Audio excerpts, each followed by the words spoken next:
Assalamualaikum warahmatullahi wabarakatuh. Salam dan bahagia. Kami dari kelompok 1, mata kuliah Teknik Proyeksi Bisnis, akan memaparkan materi tentang regresi linier sederhana dan menghitung kesalahan baku estimasi. Sebelumnya, perkenalkan dulu anggota kelompok kami, yaitu yang pertama ada Herdin Imam dengan NIM 2019 008004, Sevin Septiandari dengan NIM 2019 008016. Selanjutnya saya sendiri, Santi Dwi Nuraini dengan NIM 2019 008019. Selanjutnya Adorian Dana dengan NIM 2019 008035. Dan yang terakhir yaitu Aldi Ramadhani dengan NIM 2019 008422. Pengertian regresi linier sederhana yaitu suatu metode yang digunakan untuk melihat hubungan antar satu variabel independen bebas dan mempunyai hubungan garis lurus dengan variabel dependen terikatnya. Sebuah variabel hasil observasi yang diperoleh sangat mungkin dipengaruhi oleh variabel lainnya. Misalkan tinggi badan dan berat badan seseorang. Untuk suatu tinggi tertentu, ada besaran berat badan yang mempengaruhi. Demikian juga sebaliknya. Contoh lain misalnya produksi padi yang dipengaruhi oleh luas lahan yang ditanami, jenis pupuk yang dipakai, dan banyaknya pupuk yang dipakai. Contoh penerapan regresi. Regresi ini banyak diterapkan dalam berbagai bidang seperti bidang ekonomi, industri, dan lainnya. Pada bidang ekonomi, regresi ini dapat diterapkan untuk memprediksi banyak pengeluaran tiap keluarga terhadap penghasilan per bulan. Pada bidang industri, regresi dapat diterapkan dalam menentukan dan memprediksi harga bahan baku industri terhadap ketersediaan bahan baku industri di pasar. Dalam bidang lainnya, regresi juga dapat diterapkan dalam memprediksi tingkat upah pekerja dengan banyaknya pengangguran. Selanjutnya yaitu rumus regresi linier sederhana. Bentuk umum regresi linier sederhana dituliskan sebagai berikut, yaitu Y sama dengan A plus BX. Keterangannya yaitu A yaitu konstanta atau titik potong Y, B yaitu koefisien dari variabel X, Y yaitu variabel dependen, dan X yaitu variabel independen. Variabel bebas dan terikat regresi linier sederhana. Yang pertama, dependen variabel atau variabel tak bebas Y sama dengan variabel yang nilainya ditentukan oleh variabel lain. Diasumsikan bersifat random atau stochastic. Yang kedua, ada independen variabel bebas X, variabel yang nilainya ditentukan secara bebas atau variabel yang diduga mempengaruhi variabel tak bebas. Diasumsikan bersifat fixed atau non-stochastic. Yang ketiga, syarat Y berjenis data kuantitatif X, berjenis data kuantitatif atau kualitatif atau kategori. Konsep dasar regresi linier sederhana. Yang pertama, pada suatu nilai X tertentu akan terdapat banyak kemungkinan nilai-nilai Y. Dalam kurung, Y akan terdistribusi mengikuti suatu fungsi peluang tertentu distribusi normal dengan nilai rata-rata E dalam kurung Y dan nilai varians sigma kuadrat tertentu. Yang kedua, nilai rata-rata Y diasumsikan berubah secara sistematik mengikuti perubahan nilai X yang digambar dalam bentuk garis linier. Yang ketiga, varians sigma kuadrat pada setiap nilai X akan sama. Prosedur penting dalam regresi linier sederhana. Dalam prosedur regresi, hal pertama yang harus dilakukan adalah melakukan identifikasi model dengan menggunakan scatter plot atau diagram pancar yang berguna untuk mengidentifikasi model hubungan antara variabel X dan Y. Bila pancaran titik-titik pada plot ini menunjukkan adanya suatu kecenderungan atau tren yang linier, maka model regresi linier layak digunakan. Setelah itu dapat dilakukan estimasi terhadap parameter model. Grafik di atas merupakan contoh identifikasi model yang dilakukan dengan variabel X adalah umur mobil dan variabel Y adalah harga mobil. Ternyata titik-titik atau plotting data tersebut terlihat mengelompok di sekitar garis lurus dan scatter plot tersebut.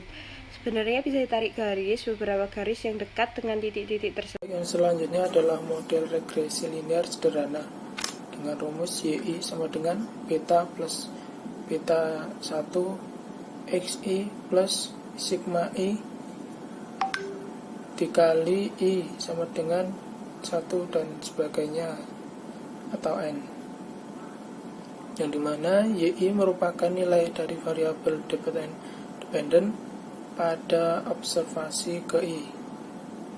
Lalu ada beta dan beta 1 merupakan parameter modal.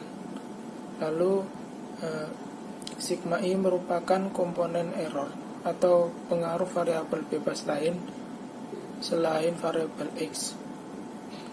Lalu yang selanjutnya adalah XI adalah nilai variabel bebas dari X pada observasi ke I.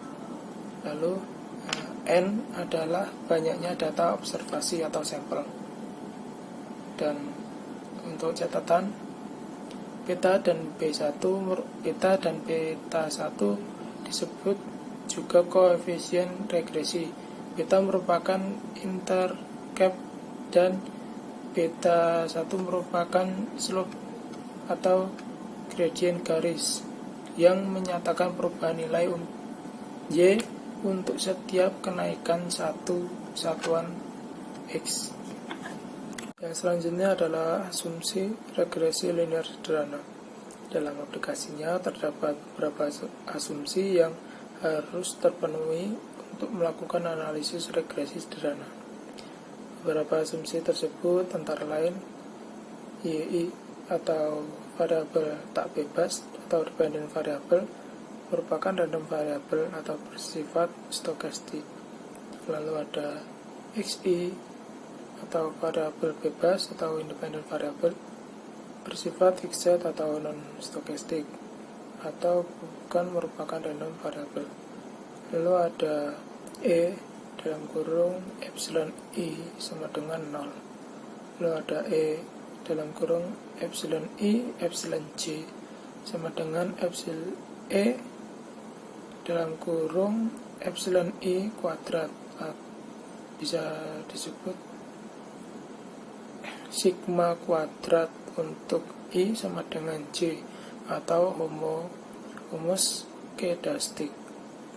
Lalu ada E dalam kurung epsilon I epsilon J sama dengan 0 untuk I bukan J atau non autocorrelation. Lalu sigma I lalu ada epsilon I merupakan random variabel yang terdistribusi secara bebas dan identik mengikuti distribusi normal dengan rata-rata 0 dan varian sigma kuadrat. Metode estimasi yang digunakan pada regresi linear sederhana adalah metode kuadrat terkecil atau least square method dengan prinsip meminimalkan sigma epsilon I2, sehingga estimasi parameternya adalah yang pertama beta atau P1 sama dengan sigma dikali X1 min X topi dikali Y1 min Y topi dibagi sigma dikali X1 min X topi pangkat kuadrat, dan beta topi theta sama dengan Y topi min beta topi 1 X. Estimasi untuk Y jika X diketahui yaitu Y topi I sama dengan beta topi plus beta topi 1 XI. Sifat-sifat estimator least squares. Jika semua asumsi yang dilakukan terhadap model regresi terpenuhi, maka menurut suatu teorema atau Gauss-Markov theorem, estimator tersebut akan bersifat BLUE atau Best Linear Unibest Estimator. Best sama dengan terbaik, mempunyai varian yang minimum Dan yang ketiga, linear sama dengan linear dalam variabel random y. Dan yang keempat, unbiased, tak biasa. Dan yang terakhir, artinya estimator tersebut akan di unbiased, linear, dan mempunyai varian yang minimum di antara semua estimator unbiased dan linear yang lain. Cara menghitung koefisien determinasi. Dalam rangka regresi linear sederhana, koefisien determinasi diartikan sebagai ukuran kemampuan semua variabel bebas dalam menjelaskan varian terikat. Karena koefisien determinasi merupakan kuadrat dari koefisien korelasi, maka dapat rumus koefisien determinasi atau R kuadrat sama dengan rumus koefisien korelasi yang dipangkatkan. Lah, di sini ada rumus sebagai berikut. R kuadrat sama dengan N sigma X Y dikurangi sigma X sigma Y per N sigma X kuadrat min sigma X kuadrat dikali sigma Y2 dikurangi sigma Y2. Misalkan jika diperoleh nilai koefisien korelasi sebesar 0,95, maka koefisien determinasinya adalah 0,85.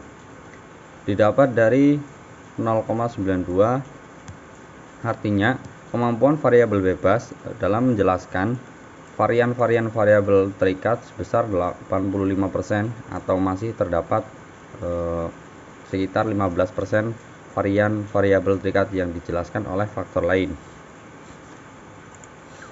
Di sini pun ada langkah membuat regresi linear sederhana. Yang pertama itu ada tentukan terlebih dahulu variabel independen X dan variabel independen Y.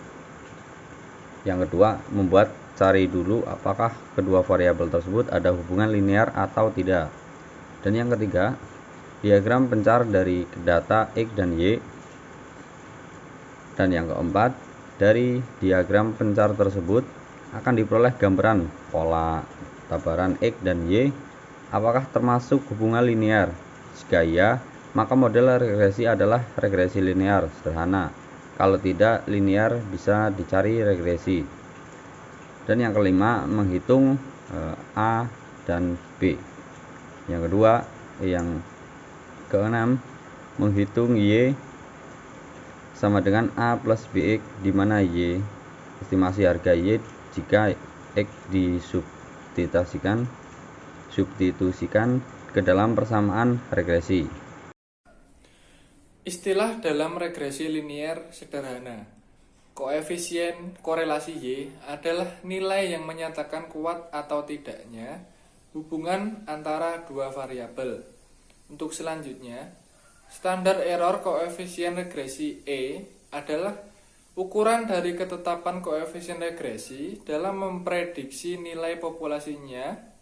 Standar error diukur berdasarkan akar kuadrat dari deviasi atau varians koefisien regresi dengan koefisien regresi populasi. Untuk selanjutnya, koefisien determinasi regresi R kuadrat adalah nilai yang menunjukkan seberapa besar pengurangan variasi dalam Y atau variabel dependen saat satu atau lebih X variabel independen masuk ke dalam model regresi. Biasanya sumbangan atau andil dari variabel X terhadap variasi atau naik turunnya Y. Untuk selanjutnya, konstanta atau dilambangkan dengan A adalah potongan garis regresi dengan sumbu Y atau nilai estimasi jika X sama dengan 0. Koefisien arah dari regresi linear atau B adalah nilai yang menunjukkan seberapa besar perubahan nilai pada Y atau variabel dependennya saat X atau variabel independen bertambah satu satuan. Untuk selanjutnya adalah kesalahan baku estimasi. Untuk pengertian kesalahan baku estimasi, kesalahan baku atau selisih taksir standar regresi adalah nilai yang menyatakan seberapa jauh menyimpangnya nilai regresi tersebut terhadap nilai sebenarnya. Nilai ini digunakan untuk mengukur tingkat ketepatan suatu pendugaan dalam menduga nilai. Jika nilai ini 0, maka pendugaan memiliki tingkat ketetapan 100%. Semakin kecil nilai standar error, maka penduga sampel akan lebih akurat. Bahwa standar error dipengaruhi banyaknya sampel. Semakin banyak sampel, maka standar error semakin kecil. Maka sampel akan semakin representatif. Untuk selanjutnya adalah rumus untuk kesalahan baku estimasi. Dengan rumus S, X, Y sama dengan akar sigma Y dikurangi YT atau Y topi pangkat 2 per N min 2 atau sama saja dengan sigma Y min YT atau Y topi pangkat 2 sama dengan sigma Y kuadrat min A dikalikan sigma Y min B dikalikan sigma XY.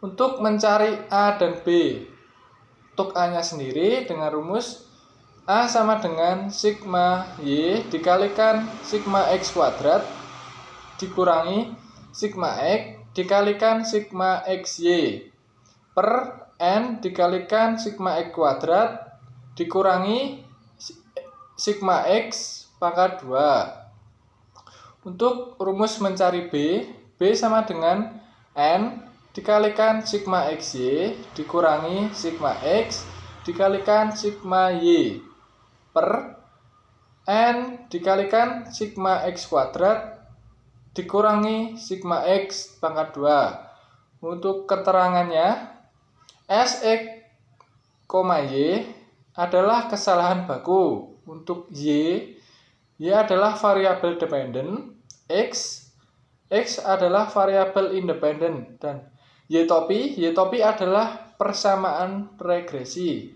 Untuk N-nya sendiri adalah banyaknya sampel. Untuk A adalah konstanta dan B adalah koefisien regresi. Di samping ini adalah tabel XY.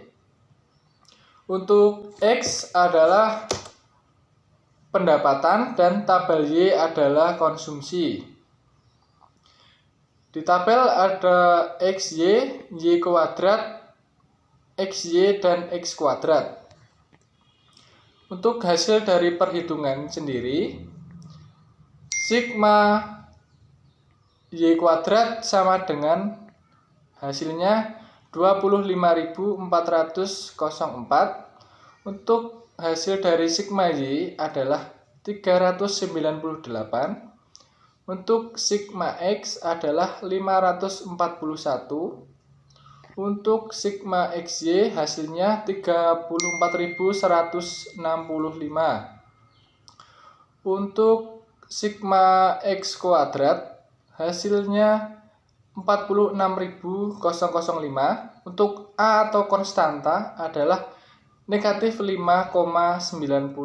Untuk B hasilnya adalah 0,81. Untuk hasil dari sigma Y dalam kurung YT atau Y topi pangkat 2 adalah 9,59. Untuk hasil dari sigma X dipangkatkan 2 adalah 292.681. Untuk N atau sampelnya adalah 7.